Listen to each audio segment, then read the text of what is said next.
Gubernur Maluku Utara luar biasa, memberi kesempatan pertama untuk berbicara kepada pers setelah bertemu dengan Menteri Keuangan Purbaya. Teman-teman, kita ketahui Ibu Sherly luar biasa menghormati Gubernur Aceh Mualim.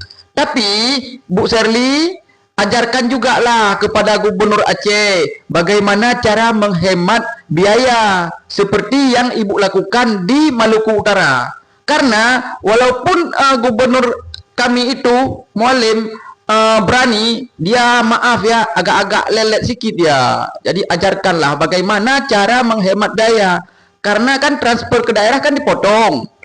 Seperti yang Ibu lakukan masalah jalan-jalan, menghemat biaya 1,7 miliar. Tolonglah Bu, ajarkan juga lah. Karena gubernur kami memang baik dia. Cuma harus diajarkan. Karena dalam masalah memimpin dia nggak tahu. Karena yang tahu dia kan membangun. Karena dengan membangun itu dia dan kawan-kawannya bisa memanfaatkan uang lebih, bisa dibilang fee proyek yang sangat berpotensi untuk korupsi. Jadi dalam memimpin satu daerah, jika uangnya dikurangi, maka tingkatkan pelayanan dan pemberdayaan, baru pembangunan. Tolonglah Bu, ajarkanlah, karena Pak Mualim dulu kan masalah perang itu nomor satu, dia jenderal.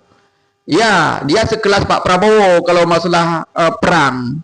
Tapi kalau masalah ekonomi, apalagi yang mau diprotes itu kan menteri terbaik saat ini, Purbaya. Dia menghindari korupsi loh. Ya, menghindari supaya tekanan korupsi. Dia menginginkan gubernur-gubernurnya ya ekonomi lah ditingkatkan. Kalau ekonomi sudah ditingkatkan, uang bisa ditambah lagi, kan begitu. Ngapain sibuk-sibuk masalah uang? Habiskan uang itu dulu. Jangan pikirkan infrastruktur. Infrastruktur itu berpotensi banyaknya korupsi. Begitu. Terima kasih Bu Sherly yang sangat menghormati gubernur kami Aceh.